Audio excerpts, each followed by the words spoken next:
Hello दोस्तों।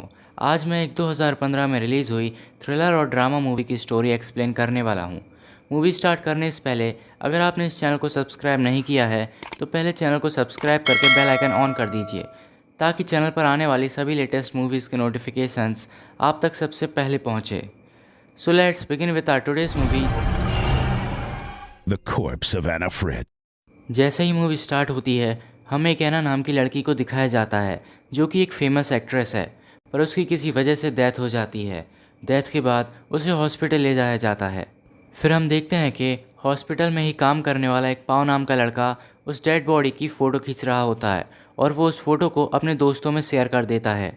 तब उसके दोस्त भी वहाँ आ जाते हैं। फिर हम देखते हैं कि पाव की शिफ्ट भी ख़त्म होने वाली थी। उसके बाद वो सभी ड्रिंक करने जाते हैं। पाव के दोस्त उससे पूछते हैं क्या ऐना की बॉडी अभी भी यहीं पर है, तो पाव कहता है कि हाँ, उसकी बॉडी अभी भी यहीं पर है। फिर उसके दोस्त पाव से ज़िद करने लगते हैं ऐना की बॉडी देखने के लिए, लेकिन पाव उनसे मना करता है क्योंकि उससे उसकी जॉब भी जा सकती थी। पर उसके दोस्त कैसे न कैसे करके पाव को मना लेते हैं, जिसके बाद पाव उन दोनों को छुपा कर मॉर्ग में ले आता है।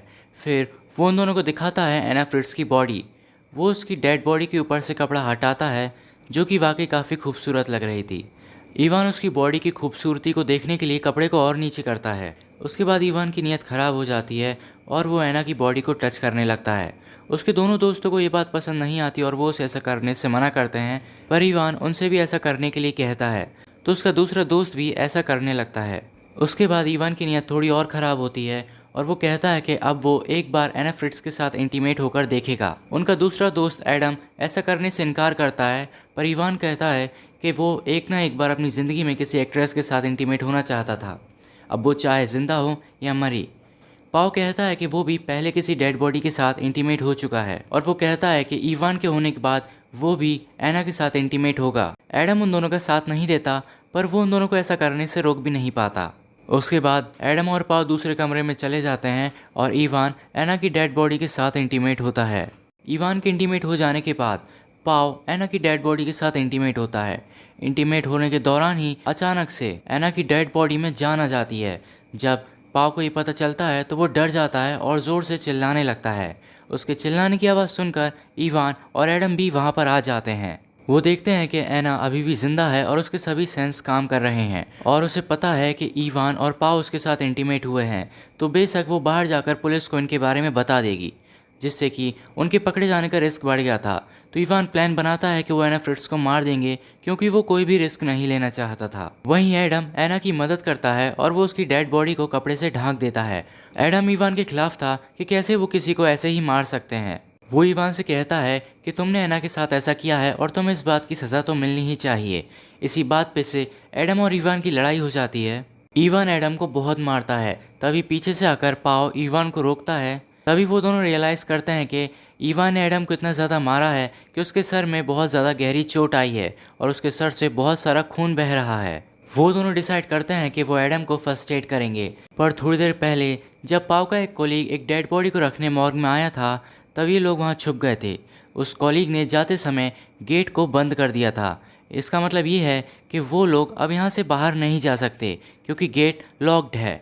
अब यहाँ ऐना भी खुद को बचाने के लिए कुछ भी नहीं कर सकती थी क्योंकि वो काफ़ी घंटों बाद वापस ज़िंदा हुई थी, इसलिए उसके हाथ पैरों में मूव करने के लिए एनर्जी नहीं थी। उसके बाद पाव और इवान अपने दोस्त और ऐना को एक दूसरे रूम में ले जाते हैं। फिर पाव अपनी ड्रेस चेंज कर लेता है। कुछ देर बाद पाव का कलीग फिर से वहाँ आता है।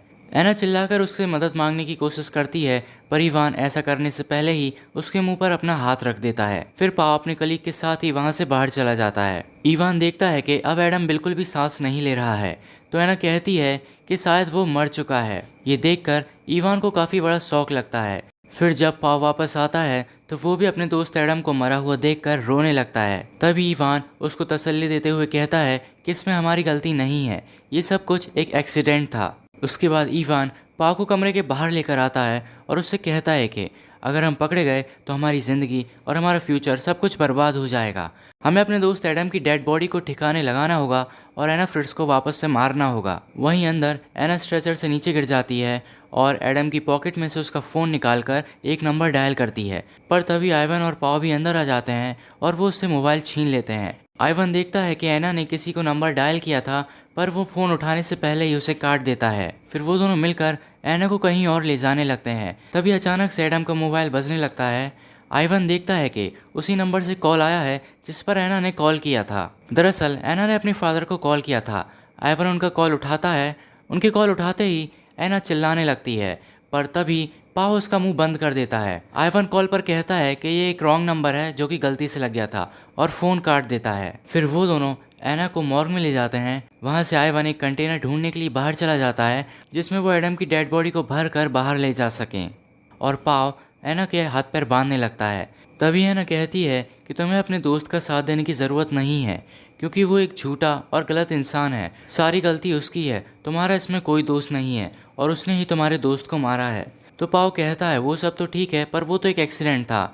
तो एना बताती है कि एडम का मरना कोई एक्सीडेंट नहीं था, बल्कि जब तुम अपने कलीग के साथ बाहर गए थे तब इवान ने जानबूझकर उसका गला दबाकर उसे मारा था। ये सुनकर पाओ सोच में पड़ जाता है, पर फिर वो एना के मुंह पर टेप लगाकर चला जाता है। जब पाओ अंदर खून साफ कर रहा था तभी मौका देखकर एना स्ट्रेचर से नीचे कूद जाती है और घसीट घसीट कर मॉर्ग से बाहर चली जाती है। कुछ समय बाद जब वहाँ पर कंटेनर लेकर इवान आता है, वो देखता है कि एना वहाँ से भाग चुकी है। वो पाओ को ये खबर बताता है। वो दोनों मिलकर एना को ढूंढने लगते हैं। तब तक एना लिफ्ट में पहुँच चुकी थी और वो वहाँ से निकलने ही वाली थी, लेकिन लिफ्ट का गेट बंद होने से पहले ही इवान वहाँ आ जाता है और एना का पैर पकड़कर उसे घसीटकर वापस ले जाता है। उसके बाद पाओ इवान से कहता है कि तुमने ही एडम को मारा है। तब एडम कहता है कि हाँ, मैंने ही उसे मारा है, पर वो तो बस एक एक्सीडेंट था।